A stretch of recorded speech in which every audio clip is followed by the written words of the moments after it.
Hello, I'm here today with the British actor Dean Jagger. We're asking a few questions about the film A Night at Robert McAlisters. How are you doing, Dean? I'm very well, thank you, Paul. Good. So let's dive straight in. The character Robert. Yeah. Tell me how you approached the role of Robert. How did you get inside him? What was it? Was there anything specific that you had in mind from the word go? Yeah, I think me and Ben both did. We wanted to mold this character in such a way that when you watch the end and it all turns out the way it does, it wouldn't be regarded as a monster, more misleading. I wanted to take put a guy in the most extreme situation, very self-implosive situation, and see how he'd deal with that, see how he would try hide it, and what kind of character traits we could give him which would make that exciting. And when I was looking and researching and things like that, people in those kind of key situations where they were forced to do something terrible or horrible or on the verge of losing it, they would become very, especially for Robert McAllister, very dominating, very sarcastic, very overly witty in a dark sense, and almost scared of what he's about to do. Well, yeah, exactly, yeah, because that's right. Because, like I said, that's a good point, because you're touching on a kind of like split, and also a split personality as well. To look at, you would probably think that, So yeah, it was always in two places, always. And that's the ultimate foreshadowing of the film. So it was very cool, but almost at the same time very much on the edge. Yeah, I think he was at his most dangerous. Well, yeah, it looks cool and stuff. He's got the the glasses and the look and everything like that. But I think to see it at Robert's most dangerous, he's probably at his weakest, really, essentially. Of course. In his most torturous place imaginable. So. Tell us about your most favourite scenes in the film.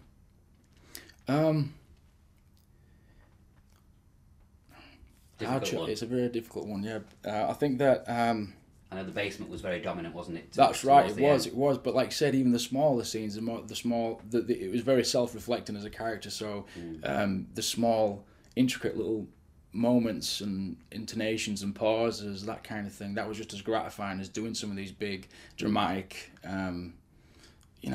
crazy scenes. Yeah, so they all had their kind of good things about them. Some nice moments with Tom as well at the pool table. Yeah. It was nice, yeah, because you got a clear vision of like how these guys, you got that closeness, you got that bond, of course. So it was a nice scene. Regarding the actual shooting of it, what were the days like? Did you have much time off other than shooting, or were you sort of straight into it every day? Well, we actually got there. We flew. We got there. I think it was on a Thursday. And I think we were straight away. The day after we were rehearsing, and the day after that was actually shooting first thing in the morning. So if you can imagine that, I think we had the last 3 days off out of 3 weeks. Yeah. Because when we weren't filming, we were rehearsing or going and having to get that kind of kit to support that, and then moving people around and sets, that kind of thing. It was a full thing. It wasn't easy one bit, so we didn't have much time really it was just all hands on shooting, very quick pace, snappy stuff. Yeah. I found the film very misdirectional. Having seen it through, I did get a sense of feeling that something wasn't quite right around Robert. Yeah.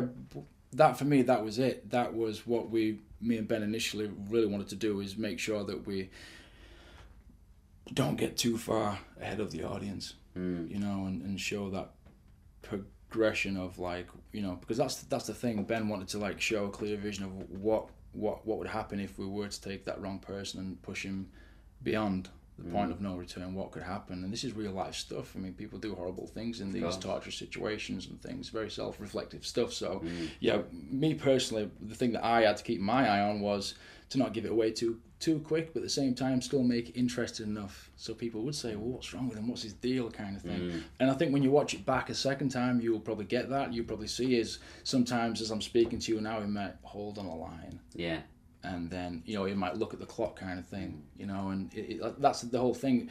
Robert McAllister in this film is like a hunter, really. Everything that he's doing is feeding his own fire. That's what he's doing. So and you didn't know exactly what he was going to do, but you knew something was... Well, exactly, you knew something was around the corner. Of course. That's the thing. Yeah. Yeah. How did you and Ben find working together?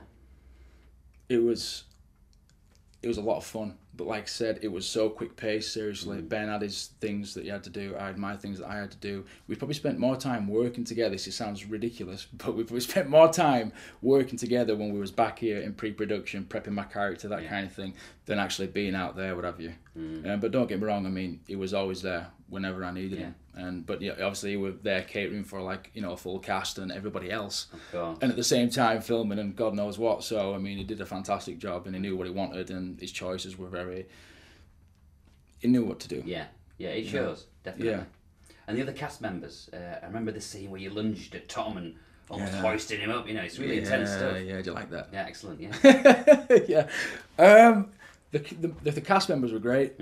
Like you said, in pre-production, when me and Ben went over there, there's only so much that we could actually do, and we had to just, you know, hope that it was going to be good. Do you know what I mean? Obviously, because we come away, we did our background work. We had to put his trust in Richard and Joe and Tom and Jada that they would do theirs. And you know what? The fantastic thing is when we got there. I mean, it was fantastic. The first band shot I think we filmed was actually in the first shot of the actual all the guys together was in an alleyway. And this is, mind you, this is before we've had any kind of dialogue scenes in any way. Right. And we were to walk down this alleyway as a band. And you know what? Straight away, I had that feeling that I was in a band. Straight away, you know, everyone was just so relaxed and chilled out around each other and stuff, and we were spitballing, we were laughing, we were joking, and it all kind of came together. Tom, that's really funny that you mentioned that, because in that scene when Robert hoists Tom up, like you said, he had no idea. I'll swear down on my mother's life. Wow. He had no idea that I was going to do that. Yeah. That was a private thing. I spoke to Ben and James Rayner, and I said, guys, I've got this idea.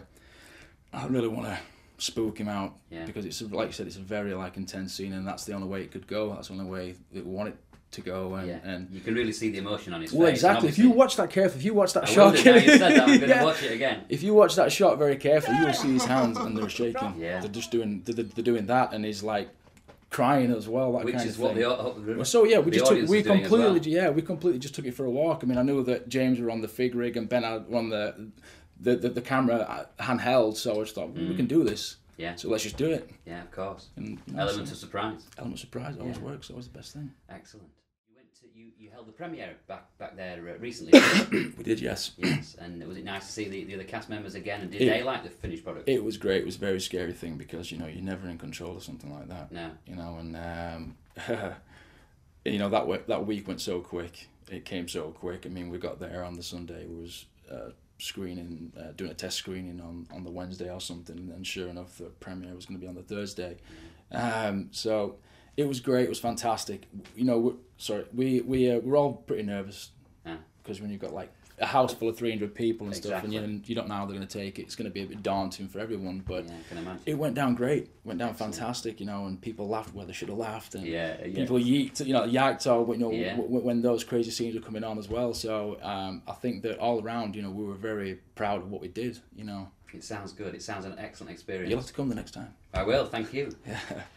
So finally, just going back to Robert, the character himself, who he really sort of takes over you as you watch him, doesn't he? Yeah. Do you think he actually had a way out? Did he have a chance at all to do anything different? Did he save himself, or I don't think that he did. I don't think he ever did. I think that Robert had those, like I said, Robert had these moments to recollect. He had these pockets of clarity, and still he went and did the same kind of thing.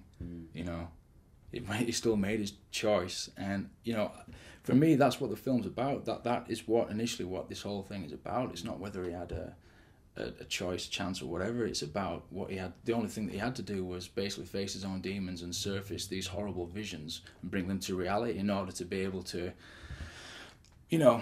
see, breathe, whatever it is that he wanted to do. Let himself go, because initially that's what he did. He did let himself go. But it's a very selfish thing, because basically what he's saying is that if you get the great dialogue with Tom and Robert at the end, where he says to Tom, Tom, I can't close my eyes because I feel what I could see in my mind. But now that it's here, now that all this mess is here, I'm soaked in everything. I can do that. I can close my eyes. I can see. I can breathe. I can do whatever. So it's not a justifiable thing. No, it's undoubtedly a very poignant line. No, exactly. Yeah, it's a very unredemptive character. But if you're asking me if he could have been saved, in a way, it could be looked on in two ways. Maybe he did save himself. Great. Thank you. Thanks very much. Thank you very much. Really enjoyed it. Cheers. Me too.